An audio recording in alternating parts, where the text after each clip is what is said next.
உலோகவியல் பற்றி இந்த வீடியோவில் பார்க்கலாம். தென்னிந்தியாவில் குறிப்பாக தமிழ்நாடு 2500 ஆண்டுகளுக்கு முன்பே உலோகவியலில் சிறந்து விளங்கியது.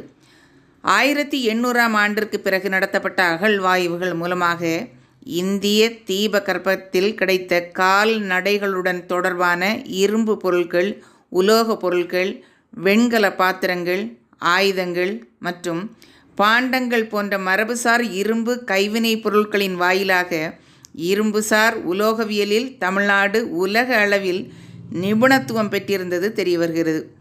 உலகெங்கிலும் பிரபலமான டமாஸ்கஸ் வாள் என்னும் வாள் தென்னிந்தியாவில் தயாரிக்கப்பட்ட உயர் கரிம எஃகு உருவாக்கத்தின் சிறப்பினை பறைசாற்றுவதாய் இருக்கிறது.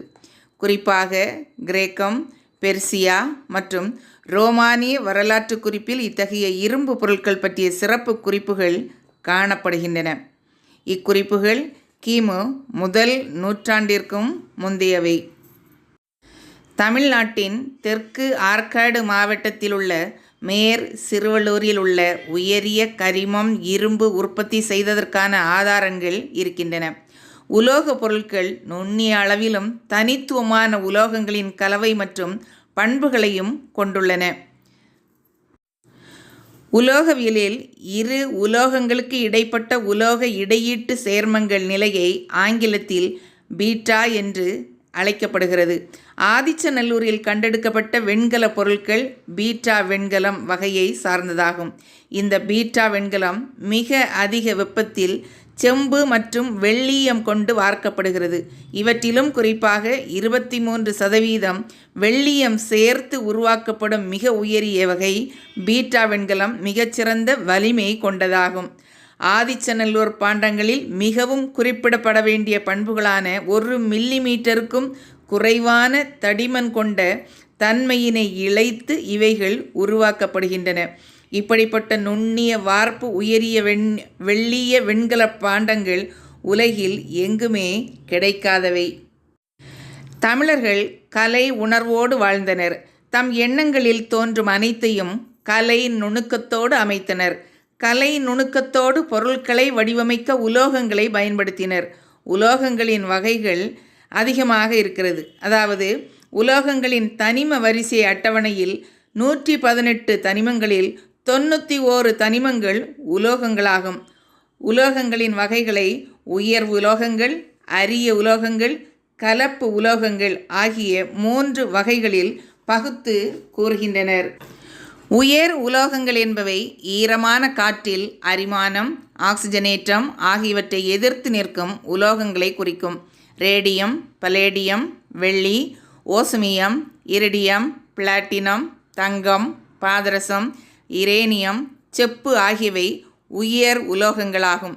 அரிய உலோகங்கள் அதாவது கிடைத்தற்கரிய உலோகங்கள் புவியில் அரிதாக கிடைப்பதாலும் நகைகள், கலைப்பொருட்கள், புனித பொருட்கள் போன்றவற்றை தயாரிக்க உதவுவதாலும் உலோகவியல் மற்றும் தொழில்நுட்பம் சார்ந்த தொழில்களில் பயன்படுத்தப்படுகின்ற காரணத்தினாலும் இவற்றை அரிய உலோகங்கள் என்கின்றனர். டைட்டானியம், நயோபியம், பாண்டலம் ஆகியவை அரிய உலோகங்களாகும். கலப்பு உலோகங்கள் ஓர் உலோகத்துடன் மற்றொரு உலோகத்தை கலப்பதை கலப்பு உலோகங்கள் என்கின்றனர். அலுமினியம், ஈயம், யுரேனியம், வெள்ளீயம், palladium, osmium, yttrium, zirconium, lithium, actinium, பித்தளை, கியூரியம் ஆகியவை கலப்பு உலோகங்களாகும். உலோகங்களின் பண்புகள். உலோகங்கள் மின் கடத்தல் மற்றும் வெப்ப கடத்தல் திறன் கொண்டவை. உலோகங்கள் நேர் மின்னூட்டம் கொண்டவை. உலோக பொருட்களை தட்டியும் கொட்டியும் நீட்டிக்கவோ தகடாக்கவோ முடியும். வெப்பத்தையும் மின்சாரத்தையும் நன்கு கடத்த வல்லவை. நாம் வாழும் அறையின் வெப்பநிலையில் திண்ம பொருளாக இருக்கும். அடர்த்தி மிக்கவை, உயர்ந்த வெப்பநிலையில் உருகும் தன்மை வாய்ந்தவை. இவ்வாறு உலோகங்கள் பல்வேறு பண்புகளை பெற்றுள்ளன. நிகண்டுகளில் உலோகப்பதிவு. உலோகம் என்பது கடினமான ஒளி ஊடுருவாத பளபளப்பான நல்ல மின் மற்றும் வெப்ப கடத்தும் திறன் கொண்ட பொருளாகும். இவற்றை சுத்தியலால் தட்டி உடைக்காமல் தகடாக மாற்றலாம், கம்பியாக இழுக்கலாம், உருக்கலாம். சங்க இலக்கிய பதிவில் உலோகங்கள் உலோகங்கள் மனித வாழ்வில் மிக முக்கிய பங்கு வகிக்கின்றன. உலோகங்கள் மக்களின் பயன்பாட்டு பொருட்களில் கலந்து இருக்கின்றன. சங்க மக்கள் சங்க உலோகங்களான பொருட்களை பயன்படுத்தினர். சங்க மாந்தரின் உலோக அறிவு காரணமாக செம்பு, இரும்பு, வெள்ளி, பொன் ஆகிய உலோகங்கள் குறித்த செய்திகள் சங்க இலக்கியங்களில் பதிவு பெற்றுள்ளன. செம்பு உலோகங்களுள் ஒன்றான செம்பு ஒரு தனிமமாகும். செம்பை தாமிரம் என்று அழைப்பர். இத்தாமிரம் இரும்பை விட கடினமானது. செம்பு மின்சாரத்தையும் வெப்பத்தையும் கடத்தும் ஆற்றல் பெற்றது. பழந்தமிழர் செம்பு உலோகத்தை பயன்படுத்தி பானைகள், கலங்கள் போன்ற பொருட்களை செய்துள்ளனர். செப்பு கலங்கள் கலங்கள் செய்வதற்கு மண்ணால் உரு செய்து செம்பை உருக்கி வார்ப்பர்.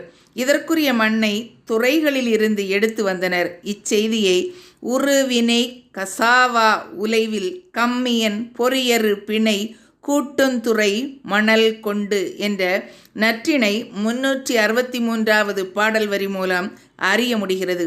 செம்பை உருக்கி கலங்கள் செய்தவர் கம்மியர் என்று அழைக்கப்பட்டனர். முதலில் மண்ணால் பானை கலங்கள் செய்துள்ளனர். இப்பானை கலங்களுக்குள் செம்பை உருக்கி வார்த்துள்ளனர். இம்மண் பானை கலங்கள் செப்பு கலங்களாக உருப்பெற்றுள்ளன. செம்பு பானைகள் பானைகள் செம்பால் செய்யப்பட்டவை. இதனை செம்பு சொறி பானையின் மின்னி என்ற நற்றிணை பாடல் 153வது வரி மூலம் அறிய முடிகிறது. இரும்பு இரும்பு தாதுவை உருக்கி இரும்பினால் ஆன கருவிகள் செய்யும் நுட்பம் இன்றளவும் நடைபெறுகின்றது. இரும்பை பயன்படுத்தி தீப்பந்து, தீயம்பு, வேல் போன்ற எரி கருவிகள் அன்றே நுட்பமாக செய்யப்பட்டன. பகைவரிடமிருந்து பாதுகாத்து கொள்ள ஆயுதங்கள் பல்வேறு வடிவங்களில் செய்யப்பட்டதை இலக்கியங்கள் தெளிவுறுத்துகின்றன. இரும்பும் அதன் வகைகளும் சங்க காலத்தில் இரும்பால் செய்யப்பட்ட படைக்கலன்கள் இருந்தன. இரும்பினை 3 வகைகளில் பகுத்து கண்டுள்ளனர். இவ்விரும்பு தேனிரும்பு, வார்ப்பிரும்பு, எஃகு என்று 3 வகையாக அமைகின்றது. தேனிரும்பு தேனிரும்பு எஃகை விட குறைந்த கரிமம் சேர்ந்த இரும்பு கலவையாகும். தேனிரும்பை உடைக்கும் போதும் வளைக்கும் போதும் மரத்தில் உள்ளதை போன்ற வரிகள் காணப்படுகின்றன. இவ்விரும்பு வலுமிக்கதாகவும் உள்ளது. எளிதில் தகடாக்கவும் நீட்டிக்கவும் பற்ற வைக்கவும் பயன்படுகின்றது. தேனிரும்பை கொண்டு ஆணிகள், சங்கிலிகள், கம்பிகள், தண்டவாளங்கள், தொடர் வண்டி பெட்டி இணைப்புகள், நீர் மற்றும் நீராவி குழாய்கள், திருகாணிகள், குதிரை லாடங்கள் ஆகியவற்றை செய்கின்றனர். வார்ப்பிரும்பு இரும்பு அல்லது இரும்பு கலவையை நீர்ம நிலைக்கு மாற்றமடையுமாறு காய்ச்சி வார்ப்பு அல்லது அச்சுகளில் ஊற்றி திண்ம நிலைக்கு குளிர்வித்து பெறும் இரும்பு வகையே வார்ப்பிரும்பு ஆகும். வார்ப்பிரும்பை கொண்டு குழாய்கள், இயந்திரங்கள், தானுந்தி, தொழில் உதிரி பாகங்கள் தயாரிக்கப்படுகின்றன. அடுத்ததாக எஃகு எஃகு அல்லது உருக்கு என்பது இரும்பை முக்கிய பாகமாக கொண்ட ஒரு கலப்பு உலோகமாகும். எஃகுடன் இரும்பும் சிறிதளவு கரிமமும் கலந்திருக்கும். கரிமத்தின் அளவை பொறுத்து இதன் தரமும் மாறுபடும். எஃகின் தரம், வலு, நெகிழ்வுத்தன்மை, இழுவைத்தன்மை ஆகியவை இதனுடன் சேர்க்கப்படும் உலோகத்தை பொறுத்து மாறுபடும். கரிமத்தின் அளவு அதிகரிக்க அதிகரிக்க இதன் வலு அதிகமாகும். வெள்ளி வெள்ளி என்பதற்கு வெண்மை ஒளி என்பது பொருளாகும். அர்ஜெண்டா என்பது வெள்ளியை குறிக்கும் சமஸ்கிருத சொல்லாகும். லத்தீனில் வெள்ளியை அர்ஜெண்டம் என்றே வழங்குகின்றோம். வெள்ளியை ஆசிய மொழியில் செர்பு என்றும், கோத்தி மொழியில் சில்புர் என்றும், ஆங்கில மொழியில் சில்வர் என்றும் அழைக்கின்றனர். வெள்ளி உலோகம் கிமு 4ஆம் நூற்றாண்டிலேயே அறிமுகமானதாக கருத முடிகிறது.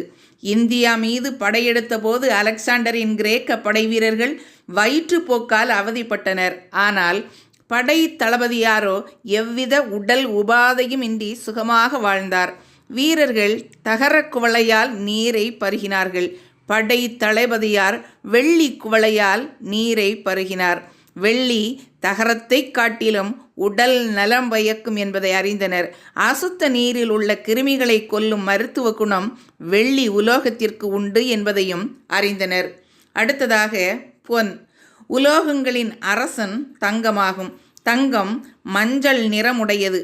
இந்த மஞ்சள் நிற உலோகத்தை மனிதன் எப்போது கண்டான் என்பதற்கான சான்றுகள் இல்லை. புராண இதிகாசங்களில் தங்கத்தின் ஆட்சியை காண முடிகிறது. எகிப்தியர், சிரியர், கிரேக்கர், ரோமானியர்களும் தங்கத்தை அதிகமாக பயன்படுத்தியிருக்கின்றனர். சங்ககால மக்கள் பொன்னை மிகுதியாக பயன்படுத்தினர். பொன்னால் ஆன அணிகலன்கள், தேர்கள், கலங்கள், மாலைகள், யானையின் நெற்றி பட்டங்கள், கிண்கிணி, நெற்றி சுட்டி, சிரகம், பொற்றாமரை ஆகியவற்றை செய்து பயன்படுத்தியுள்ளனர்.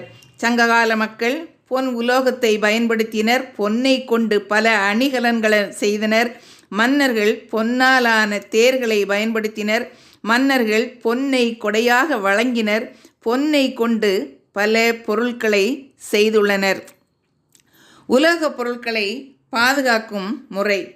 பழங்காலத்தில் கற்கருவிகளை கையாண்ட மனிதன் உலோகங்களை பயன்படுத்த கற்றுக்கொண்டான். கத்தி, ஈட்டி, வேல் முதலான போர்க்கருவிகளை பழுது பார்த்துள்ளனர். பழந்தமிழர் படைக்கலனை நெய் பூசி செப்பம் செய்தனர். இதன் வழி 2000 ஆண்டுகளுக்கு முன்பே நெய்யிட்டு ஆயுதங்களை பாதுகாத்துள்ளதை அறிய முடிகிறது. கண் திரள் நோன் கால் திருத்தி நெய் அணிந்து கடியுடை வியல் நகரவே. இது புறநானூற்றில் வரக்கூடிய ஒரு அடி. புறநானூறு 95. இப்பாடல் வழி உலோக பரப்பில் பூசிடும் எண்ணெய் காற்றையும் ஈரப்பதத்தையும் நெருங்க விடாமல் தடுக்க உதவும் என்பதை நன்கு அறிந்து பாதுகாத்த செய்தி புலனாகின்றது. வெள்ளி வளையல். வெள்ளியினால் அணிகலன்கள் செய்யப்பட்டுள்ளன. சங்க காலத்தில் குற்றமற்ற வெள்ளியாலான வளையல்களை மகளிர் அணிந்தனர். இதனை நீர்த்திரள் கடுக்கும் மாசியில் வெள்ளி சூர்புரு கோல் வளை செறித்த முன்கை.